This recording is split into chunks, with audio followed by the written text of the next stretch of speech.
I'm the asshole because I won't tell my wife how much my son, her stepson, has in savings from my late wife. So for context, my wife, in her 40s, and I, also in my 40s, have what most people would call a blended family. I have a 16-year-old son, Evan, from my late wife, who passed away almost 9 years ago. My current wife, Kara, has 2 kids from her first marriage, a 13-year-old daughter, Mia, and a 12-year-old son, Cal. We share custody with her ex-husband, which has its own set of complications.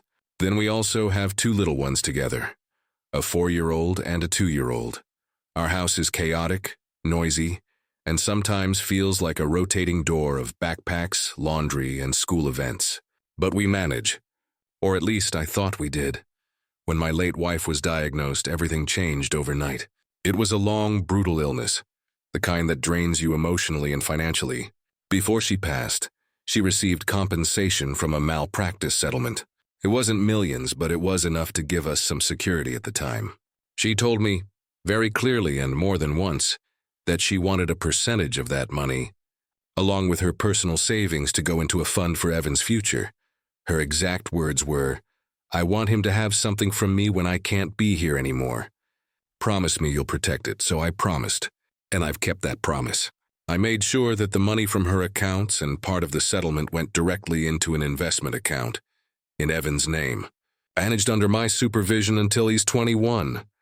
I've also kept adding to it every year, even after remarrying, because that's what I told her I would do. When Kara and I started dating seriously, about 5 years ago, we talked about our kids, about blending our families, about finances, about the future.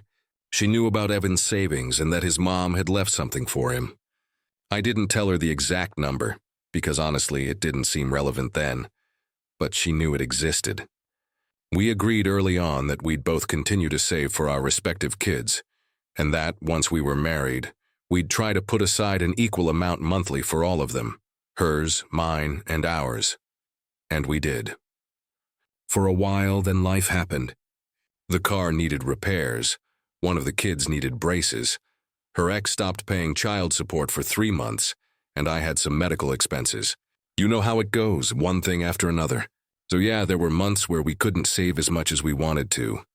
Lately, Kara has been under a lot of stress. Her ex-husband is being difficult again, refusing to discuss whether he's contributing anything to their kids' future savings. She's anxious about college costs and feels like our younger 2 might end up with less because we simply can't save the way we used to. A few weeks ago, she sat me down and said she wanted to have what she called a full transparency talk. Basically, she wanted to lay all the cards on the table. She suggested that we both share the exact numbers, how much each child has in savings, investments, college funds, everything, so we could plan better as a family. Now, I had no issue talking about what we have saved together for all 5 kids, including what I personally contribute to the joint accounts. But when she asked about the money from Evan's mom, the money I promised to protect, I said no. That's when things got tense. Kara said it didn't make sense to leave things out if we were going to be fully transparent. I told her calmly that the money from my late wife isn't mine, it isn't ours. It's Evan's.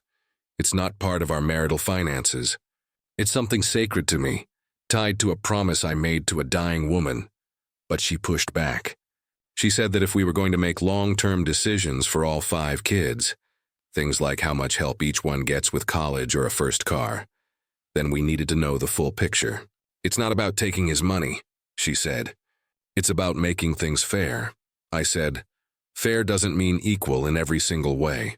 It's fair that he has something from his mom. The younger ones have us, and we're saving for them together. That's fair too, she said. So you don't trust me? And that hit a nerve, because it's not that I don't trust her, but I don't trust what might happen if that number is out there. Not because I think she'd steal it, but because I think it would change the way she sees things.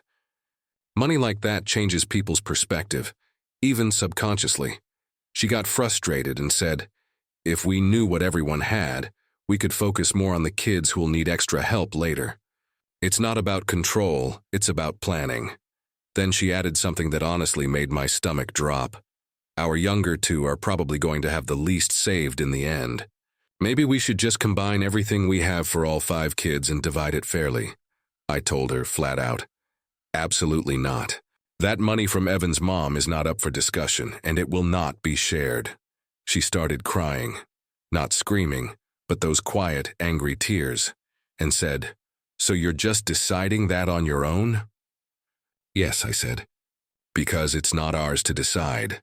We didn't talk much for the rest of the night. It's been 3 weeks since that conversation, and it's been tense. She's civil but cold. She's told me multiple times that she feels cut out of an important aspect of our marriage, that I'm keeping secrets from her. She says that if we can't talk openly about finances, then we're not really a team. But from my point of view, this isn't a financial secret. It's a moral obligation. It's a boundary I'm keeping because it's not about us at all. It's about my late wife's final wish. In my son's future, I also can't shake the feeling that she's letting resentment creep in toward my son, like she's starting to see him as the one who has more. She's made a few offhand comments like, "Well, Evan doesn't have to worry about that," or "Must be nice to have a little nest egg waiting for you." Nothing overtly cruel, but enough for me to notice. And now I feel stuck because I love my wife. I love all 5 kids, but I also love my late wife. And the promise I made to her wasn't conditional on remarriage or new family circumstances. It was something sacred, something that still matters to me deeply. Kara says she feels like I've built a wall between us, that I'm choosing a dead woman's wish over my living wife's trust. She told me, "How can we make plans for the future if I don't even know what we're working with?" I told her, "We're working with what's ours, not what's his." Now she's been sleeping in the guest room for the last few nights to have space. She says she needs to think about whether she can be in a marriage with that kind of secrecy. I honestly don't know what to do. I don't feel guilty for keeping that promise, but I do feel sad that it's come to this. I want to believe she means well, but I can't cross this line. So, am I the asshole for not telling my wife how much my son has in savings, or for refusing to let her consider that money part of our family's finances? Am I the asshole for refusing to tell my mom, who told me her husband isn't my dad? A 16-year-old female found out a couple of months ago that the man I've called Dad my whole life isn't actually my biological father. And honestly, I think I always knew something wasn't right. I just didn't know what. Ever since I was little, I could feel the difference. Drake, as I now think of him, treated me like background noise. I have 3 younger siblings, my sister, 15, and 2 brothers, 12 and 11. They get everything from him: love, attention, laughter, gifts, time, belonging. Meanwhile, I got ignored. When I was little, I used to sit on the stairs and watch him and my sister build Lego castles together or bake cookies for school events. He'd laugh with her, ruffle her hair, tell her he was proud of her. When she started acting in school plays, he went to every performance, flowers in hand, video camera ready. He'd post about it on Facebook like he was the world's most supportive dad. Me? He's never been to one of my piano recitals. Not one. I'd beg him sometimes, "Please come this time. Dad, it's important to me." He'd give some excuse like, "I've got too much work," or "Those things are boring." Sweetheart. If I cried or tried to talk to him about how it made me feel, he'd sigh and say, "You're too sensitive, you know that?" He'd take my siblings out for ice cream or movie nights, and when I'd ask if I could come, he'd tell me to stay home and have some time to yourself. Sometimes, when Mom wasn't home, he'd actually push me to stay somewhere else. He'd suggest I sleep over at a friend's house or at my aunt's, and when I came back, I'd see pictures or hear about the fun things they'd done: board games, popcorn, matching pajamas. It's like they were this little club I wasn't allowed to join. When I cried to my mom about it, she always had some explanation. "Sweetie, you two are just too similar. That's why you clash," or "He loves you in his own way, you just don't see it." But we didn't clash. I barely even had a chance to talk to him, let alone fight. I think deep down I knew there was something bigger going on, something she wasn't saying. Then, a couple of months ago, the truth finally came out. Not from her, but from a relative. I won't say who. I'll never say who. But they told me that Drake isn't my real dad. Apparently, when my mom was younger, she was seeing both Drake and another guy, my biological father. When she got pregnant with me, Drake found out about the other man and told her he wasn't going to share her. So she chose Drake. But when I was born, there was doubt about who my father was, so they did a DNA test. Turns out I wasn't his. He told her she could keep me if she wanted, but if he wasn't the dad, then he wanted his own kid, which explains so much. Because my sister was born barely a year after me, I guess that was part of the deal. The relative who told me this also showed me proof. Old emails, messages, even a photo of my mom pregnant with me while she was still seeing both men. So it wasn't gossip, it was real. When I confronted them, things exploded.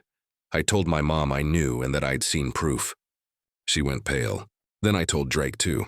He didn't even deny it. He just looked me dead in the eyes and said, "Well, now that you know, you can stop calling me Dad. Drake is fine, just like that." 16 years of my life gone in one sentence. My mom, though, she wasn't even focused on me. She didn't cry, didn't apologize, didn't try to comfort me. She immediately went into panic mode and demanded to know who told me. Who said that? Who told you that? At first I said nothing, but she kept asking, like relentlessly. Every day since then she's been on me, sometimes multiple times a day. Just tell me who told you. Please, I need to know. She says her whole family's been pestering her because someone broke the unspoken rule and told me the truth.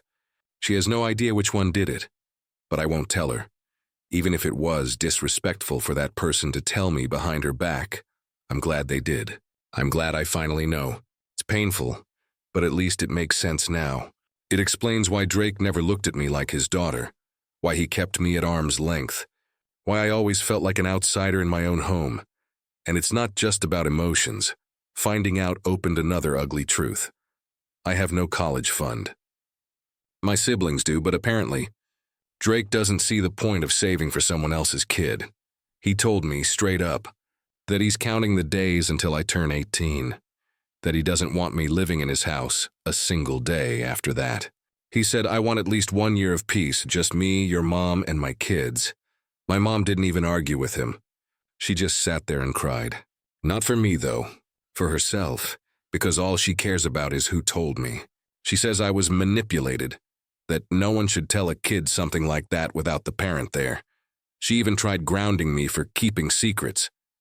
She told me, "Whoever told you did it to hurt me, and you're helping them by hiding it.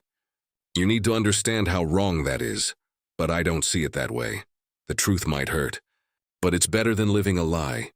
She says keeping the person's identity secret is encouraging someone to manipulate a minor and that I'm protecting someone who doesn't care about my family.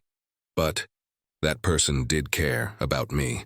They cared enough to finally tell me the truth that my mom should have told me years ago. So now I'm stuck between a mother who's obsessed with finding out who betrayed her and a man who's counting the days until I leave. And I can't stop thinking about how, out of all the adults in my life, the only one who told me the truth is the only one I can't even protect without being treated like the villain. So, Amy, the asshole, for refusing to tell my mom who told me that her husband isn't my dad?